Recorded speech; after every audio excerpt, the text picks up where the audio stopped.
जय हिंद दोस्तों। तो आज हम कराने वाले हैं आपकी जितनी भी महत्वपूर्ण परिभाषाएं हैं इस चैप्टर की, जो कि पहला ही चैप्टर है आपका। हालांकि दूसरे चैप्टर के मैं पहले करा चुका हूं, जो कि आपको हमारे चैनल पर वीडियो मिल जाएगी, जो कि ये है। इसका चैनल का नाम दिव्य दृष्टि क्लासेस नाम से, ठीक है दोस्तों। तो ये है आपका पहला चैप्टर। आपको पहला चैप्टर का नाम नहीं पता हो तो मैं बता दे रहा हूँ, वैसे तो पता होना चाहिए कम से कम इतना तो, ठीक है दोस्तों। तो ये है आपका वैद्युत आवेश तथा क्षेत्र। इस चैप्टर का नाम है वैद्युत आवेश तथा क्षेत्र, ठीक है। अब इसी के बारे में पूरी परिभाषा है, वैद्युत आवेश और क्षेत्र क्या होता है ये, ठीक है दोस्तों। तो इसकी परिभाषा, जितनी भी इम्पोर्टेंट परिभाषाएं जो पेपर में आने लायक हैं और जो आती हैं, वो मैं सारी उठा के इसमें लेके आया हूँ, ठीक है दोस्तों। तो ये देखिए, सबसे पहले है वैद्युत आवेश। वैद्युत आवेश होता क्या है ये बवाल, ठीक है दोस्तों। तो आइए इसी के बारे में हम जानकारी लेते हैं, ठीक है दोस्तों। तो यहाँ पर देखिएगा ज़रा, यहाँ पर इसकी डेफिनेशन लिखी हुई है कि यह द्रव का वह गुण है। द्रव, द्रव यानी कि जानते हो ना, द्रव वो नहीं, द्रव के लिक्विड नहीं, द्रव यानी कि ठोस द्रव्य गैस, जिसके अंदर ये आता है उसको बोलते हैं द्रव, ठीक है। यह द्रव का वह गुण है जिसके कारण वह वैद्युत तथा चुंबकीय प्रभाव उत्पन्न करता है या उसका अनुभव करता है, ठीक है दोस्तों।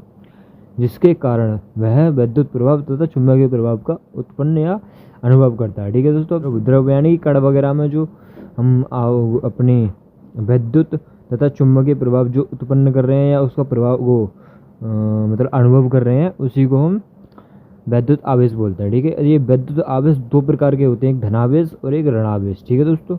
इसमें मैंने यहाँ पर लिख दिया है।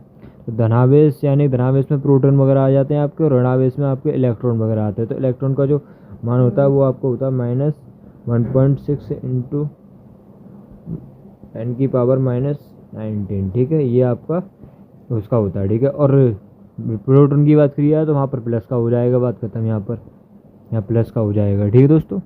तो आइए नेक्स्ट चलते हैं अपनी एक और परिभाषा। यहाँ पर है, देखिए ये दी हुई है आपको दूसरी, आवेश संरक्षण का नियम।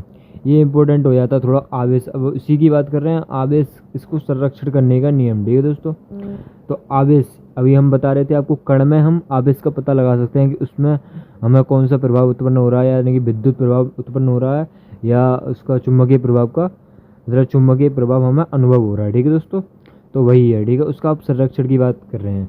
तो आवेश को ना तो उत्पन्न किया जा सकता है, वही हम बोल रहे थे अभी तुम्हें, आवेश को ना तो उत्पन्न किया जा सकता है और ना ही उसे नष्ट किया जा सकता है। आवेश को तुम ना तो उत्पन्न कर सकते हो और ना ही तुम नष्ट कर सकते हो, ठीक है दोस्तों। आवेश कण में तुम कोई आवेश को नष्ट थोड़ी ना कर पाओगे, आपको पता ही नहीं है क्या है वहाँ पर, ठीक है दोस्तों। तो ना ही तुम नष्ट कर सकते हो और ना ही उसको उत्पन्न किया जा सकता है। इसे केवल एक वस्तु से किसी इसे केवल एक वस्तु से दूसरी वस्तु पर स्थानांतरित किया जा सकता है, ये चीज़ पॉसिबल है, ठीक है दोस्तों। तो आइए तीसरी नियम पर चलते हैं अपने पर। ये है कूलाम का नियम। ये तो इम्पोर्टेंट से भी इम्पोर्टेंट है, 3 बार इम्पोर्टेंट और लगा लो, ये पेपर में ज़रूर आता है कभी ना कभी, किसी न किसी फॉर्मेट में ज़रूर आएगा आपके लिए, ठीक है दोस्तों। या आपके लिए परिभाषा बनकर आएगा या आपके लिए पूरी डेरिवेशन बनकर आएगा, जो कि मैं अभी अपलोड करने वाला हूँ डेरिवेशन वगैरह को, ठीक है दोस्तों। तो ये देखिए, इस नियम के अनुसार दो स्थिर बिंदु आवेश, इस नियम के अनुसार दो स्थिर बिंदु आवेशों के मध्य लगने वाले विद्युत बल, ठीक है दोस्तों, लगने वाले विद्युत बल दोनों आवेशों के परिमाण Q1 Q2 के गुणनफल के अनुक्रमानुपाती तथा उनकी बीच की दूरी के वर्ग के व्युत्क्रमानुपाती होता है। सिंपल से आपको कुछ इस प्रकार एक डंडा खींच लेना है, हालांकि ऐसे ही खींचेगा लेकिन मैं आपको शॉर्ट फॉर्म में बता रहा हूँ, ठीक है दोस्तों। ये आपका -Q, ठीक है, और ये आपका +Q, इसके बीच की जो दूरी है वो है आपकी R, ठीक है। तो ये बोल रहा है कि इन दोनों के, देखिए दोनों आवेशों के परिमाण यानी Q1 और Q2, ठीक है दोस्तों। यहाँ पर लेंगे हम Q1 और Q2 के गुणनफल, ठीक है दोस्तों, के गुणनफल के अनुक्रमानुपाती। ये जो होता है ना F, इसकी बात कर रहे हैं, ठीक है दोस्तों। ये कूलाम का नियम है। तो ये इसके अनुक्रमानुपाती तथा इन दोनों की बीच की दूरी ये है। व्युत्क्रमानुपाती का सिंबल यहाँ लगेगा, क्योंकि जब भी, तो अगर इसकी वैल्यू बढ़ाएंगे तो इसकी वैल्यू घटेगी, ठीक है दोस्तों। इसका मतलब ये होता है व्युत्क्रमानुपाती, ठीक है दोस्तों। अब इसको अगर हम कांस्टेंट को हटाएं तो कुछ इस प्रकार बन जाएगा, F is equal to 1/4 pi epsilon naught, और ये Q1 और Q2 और R स्क्वायर, ठीक है दोस्तों। इसमें बोल रखा होगा इसने बस की दूरी के विद परमाणु भर के, हाँ इसमें स्क्वायर में ही आएगा। ठीक है दोस्तों, ऐसे होगा। तो one F is equal to 1/4 pi epsilon naught Q1 Q2 और अपॉन आर स्क्वायर। ठीक है दोस्तों, कुछ अब सूत्र से भी आप अपने जितने भी नियम वगैरह हैं वो बना सकते हो। ठीक है, तो वही मैंने किया है, बना के दिखाया आपको, तो आप कुछ इसी प्रकार करना। ठीक है दोस्तों, तो आइए अब अपने नेक्स्ट मिशन नहीं अपने मतलब उस पर चलते हैं, नियम पर। ठीक है दोस्तों, तो ये है आपका नियम दूसरा एक और। हाँ दोस्तों, अगर इसकी हम वैसे अभी जो हम बता रहे थे, अगर इसका हम ग्रोथ देखें, अगर इसका मात्रक की बात करें ना, तो दोस्तों कुछ इस प्रकार बन सकता है इसका आवेश आवेश कूलाम। ठीक है, तो इसका आवेश का मात्रक होता है दोस्तों कूलाम, और कूलाम मतलब आवेश है 2, तो इसमें लगेंगे कूलाम स्क्वायर, और अपॉन में नीचे क्या है दिया हुआ है मीटर स्क्वायर। तो कुछ इस प्रकार से भी हम लिख सकते हैं। ठीक है दोस्तों, इसका ये मात्रक हो जाता है ना। ठीक है दोस्तों, तो आइए नेक्स्ट अपने नियम पर चलते हैं। तो ये दिया हुआ है आपका रेखीय आवेश घनत्व। आवेश के बारे में ही है ज़्यादातर इस में। तो जब आवेश का वितरण रेखा के अनुदिश एक समान रूप से होता है तो इसे रेखीय आवेश वितरण कहते हैं। ठीक है दोस्तों, तो जब आवेश जो है आपका रेखा के रूप में होगा, यू यू यू यू होगा, तो इसको रेखीय आवेश वितरण मतलब रेखीय आवेश घनत्व कहते हैं। ठीक है, और इसको रेखीय आवेश वितरण कहते हैं। ठीक है दोस्तों, तो जो इसका सूत्र रहने वाला है वो आपका है ये डेल्टा इजिकल टू Q/L। ठीक है दोस्तों, ये आपका इसका सूत्र है ना। तो आप कुछ प्रति एकांक लंबाई पर लगने वाले आवेश की मात्रा के अनुपात को हम रेखीय आवेश घनत्व कहते हैं। ठीक है दोस्तों, तो इसका जो मात्रक रहने वाला है वो आपका कूलाम प्रति मीटर रहने वाला है। ठीक है दोस्तों, कूलाम ये रहा आपका, मीटर ये रहा लंबाई का मात्रा। ठीक है दोस्तों, तो आइए नेक्स्ट चलते हैं पृष्ठीय आवेश घनत्व।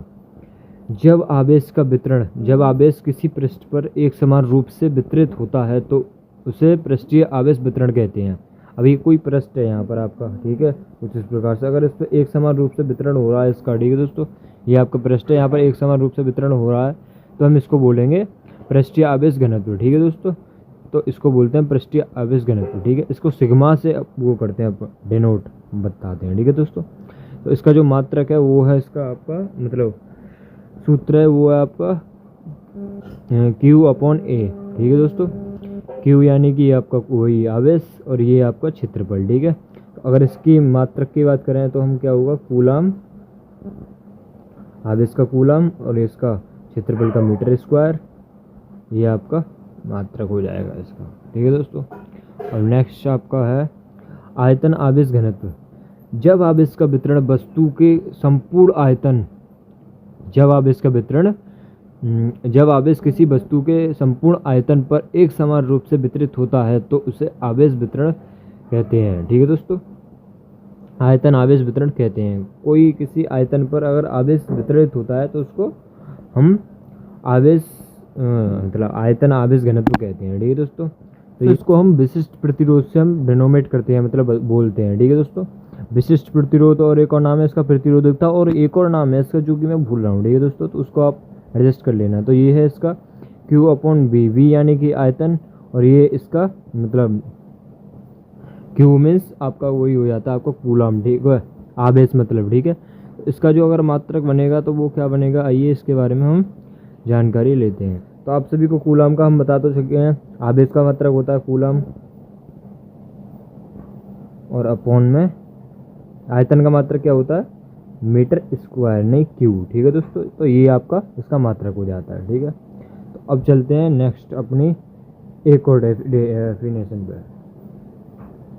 तो ये आपकी वैद्युत क्षेत्र किसी आवेश के चारों ओर का वह क्षेत्र, किसी आवेश के चारों ओर का वह क्षेत्र जिसमें अन्य आवेश उसके वैद्युत प्रभाव या चुंबकीय प्रभाव का अनुभव कर सकते हैं, उसे वैद्युत क्षेत्र कहते हैं। ठीक है दोस्तों, वैद्युत क्षेत्र ये है। ठीक है दोस्तों, मान लीजिए अब किसी आवेश के चारों ओर, ये आवेश के चारों ओर का क्षेत्र है। ठीक है, अब इसमें कोई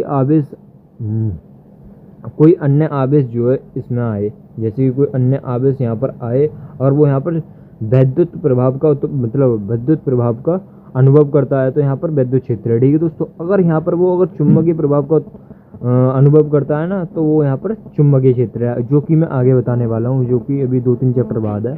तो इसमें भी हमें विद्युत क्षेत्र देखना है, यानी कि कोई अन्य आवेश अगर यहाँ पर आता है विद्युत क्षेत्र में और यहाँ पर विद्युत क्षेत्र का अनुभव करता है, तो उसको हम विद्युत क्षेत्र कहते हैं। ठीक है दोस्तों, अन्य आवेश किसी आवेशी क्षेत्र में आता है तो उसको हम विद्युत क्षेत्र कहते हैं।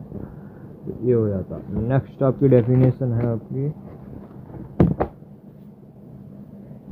विद्युत क्षेत्र की तीव्रता। ये इम्पोर्टेंट है, इसकी डेफिनेशन और डेरिवेशन और सूत्र वगैरह सब आते हैं इसके। ठीक है, तो विद्युत क्षेत्र की तीव्रता, विद्युत क्षेत्र में किसी बिंदु पर रखे परीक्षण आवेश, विद्युत क्षेत्र में किसी बिंदु पर रखे परीक्षण आवेश के प्रति एकांक आवेश पर कार्यरत विद्युत बल को उस बिंदु पर विद्युत क्षेत्र की तीव्रता कहते हैं।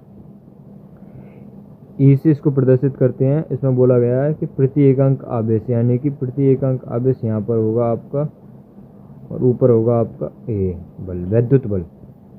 तब प्रति एकांक, देखिए यहाँ पर प्रति एकांक आवेश, प्रति एकांक परीक्षण आवेश पर विद्युत बल, कार्यरत विद्युत बल के अनुपात को हम विद्युत क्षेत्र की तीव्रता कहते हैं। ठीक है, इसका जो मात्रक बनेगा वो बनेगा आपका न्यूटन प्रति कूलम। तो आपको ज़्यादातर सूत्रों से ही वो बनानी है, डेफिनेशंस वगैरह। तो ये है आपकी विद्युत बल रेखा है। विद्युत क्षेत्र में खींचा गया, विद्युत क्षेत्र में खींची गई, विद्युत क्षेत्र में खींची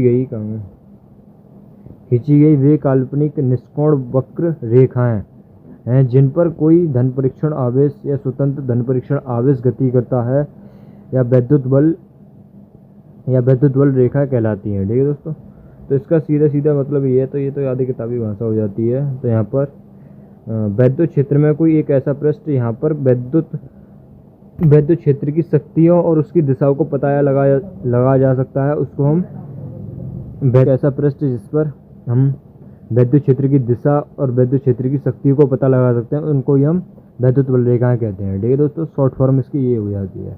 नेक्स्ट, विद्युत द्विध्रुव, ऐसा निकाय जिसमें दो बराबर परंतु विपरीत प्रकार के बिंदु, मतलब Q0 और Q -Q और +Q एक दूसरे से अल्प दूरी पर हैं, तो उसे हम विद्युत द्विध्रुव कहते हैं। जैसे कि ये रहा आपका -Q और ये +Q एक दूसरे से अल्प दूरी यानी कि 2L दूरी पर हैं, तो इसको हम विद्युत द्विध्रुव कहते हैं। ऐसा निकाय जिसमें -Q और +Q एक दूसरे से अल्प दूरी ये है इसकी, और ये एक दूसरे से अल्प दूरी पर है, इन्हीं को हम विद्युत द्विध्रुव कहते हैं। अब इसके बाद आता है विद्युत द्विध्रुव आघूर्ण। तो ये इम्पोर्टेंट है आपकी थोड़ी सी, विद्युत द्विध्रुव आघूर्ण। तो विद्युत द्विध्रुव के दो बिंदु आवेशों में से किसी एक आवेश के परिमाण तथा दोनों आवेशों के बीच की दूरी के गुणनफल को विद्युत द्विध्रुव आघूर्ण कहते हैं। इसे P से प्रदर्शित करते हैं। ठीक है दोस्तों, इसमें से देखिए, जैसे कि अभी हमने ये बनाया था ना, ये इसी से रिलेटेड है विद्युत द्विध्रुव आघूर्ण से। इसमें से हमने कोई एक आवेश का परिमाण उठा लिया है। ठीक है, Q, तो P से हम डिनोमिनेट करते हैं, तो Q उठा लिया हमने। ठीक है, आवेश का परिमाण तथा दोनों के बीच की दूरी कितनी है, 2L, ये उठानी है पूरी हमें, 2L। बस यही है हमारा सूत्र इसका विद्युत द्विध्रुव आघूर्ण का। ठीक है, तो इसको बोलेंगे हम P = Q × 2L। ठीक है, और जो 2L है वो इसकी जो A की वैल्यू होगी, यानी कि अगर मीटर में दे रखा है ना, जैसे कि दे रखा है जैसे कि 2 मीटर, तो 2 मीटर ही होगी इसकी 2L की वैल्यू। ठीक है दोस्तों, ऐसा नहीं होगी कि 2 × 2 करेंगे। ठीक है, वो आपको डेफिनेशन वरना न्यूमेरिकल्स में बताने वाला हूँ। ठीक है, आगे जाकर। तो इसका जो मात्रक बनेगा, इसका मात्रक होगा आपका Q का, तो मैं आपको बता के आ चुका हूँ। आवेश का मतलब मात्रक होता है आपका कूलम, और ये इसके साथ ही है, कोई अपॉन में नहीं है, तो इसको बोलेंगे हम मीटर, कूलम अपॉन मीटर। ठीक है दोस्तों, अब आपकी 1-2 डेफिनेशन और बचती हैं, जो कि है विद्युत फ्लक्स और एक गॉस की प्रमेय। विद्युत फ्लक्स का आपका सीधा नियम है कि विद्युत क्षेत्र में स्थित किसी काल्पनिक पृष्ठ के क्षेत्रफल से अभिलंबित दिशा में गुजरने वाली वैद्युत बल रेखाओं की संख्या की माप को वैद्युत फ्लक्स कहते हैं। ठीक है, इसे फाई ई से प्रदर्शित करते हैं। ये रहा वैद्युत क्षेत्र में आपका कोई पृष्ठ है। ठीक है, इससे जो वैद्युत बल रेखा आ रही हैं, मतलब इससे जो वैद्युत बल रेखा आ रही हैं, और ये जो हैं आपकी ऐसे लंबवत यानी कि 90 डिग्री के कोण पर मुड़कर अंदर जाती हैं। ठीक है ना। तो इसको हम बोलते हैं, इसकी जो माप आती है, जितनी भी आ रही हैं, जितनी माप आ रही हैं 90 डिग्री पर जा रही हैं अभिलंबवत, उनकी माप को ही हम वैद्युत फ्लक्स बोलते हैं। ठीक है, तो इसको फाई ई से डिनोमिनेट करते हैं। Phi E is equal to, हम सिग्मा में बता देते हैं इसको समाकलन में, तो ई अपॉन डी, ये सदिश दिशा में होती है। ठीक है दोस्तों, और अगर हम सादा भाषा में देखें इसको, मतलब नॉर्मली, तो इसको हम कुछ इस प्रकार से भी लिख सकते हैं।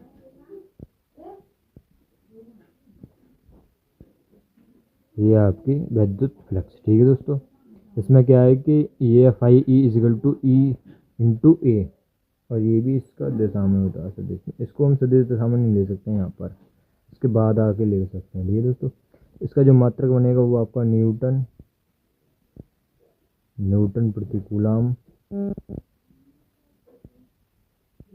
और ऊपर की साइड हमारा मीटर स्क्वायर, ये आपका इसका मात्रक बनेगा। ठीक है दोस्तों, अब आती है लास्ट में गॉस की प्रमेय। किसी बंद पृष्ठ से गुजरने वाला वैद्युत फ्लक्स फाई ई उस पृष्ठ द्वारा परिबद्ध कुल आवेश जितना भी आवेश है उसमें, मतलब किसी बंद पृष्ठ में जितना भी आवेश है उसका 1/ε0 गुना होता है। ठीक है दोस्तों, तो जैसे कि इसका जो मात्रक बनेगा वो बनेगा phi E is equal to Q upon ε0, ये आपका सूत्र होगा उसका। ठीक है दोस्तों, तो इसका मतलब है किसी बंद पृष्ठ से गुजरने वाला वैद्युत फ्लक्स उस पृष्ठ द्वारा परिबद्ध कुल आवेश का 1/4πε0 गुना होगा। ठीक है दोस्तों, तो यही रही आपकी आज की डेफिनेशंस जितनी भी हैं। तो मिलते हैं।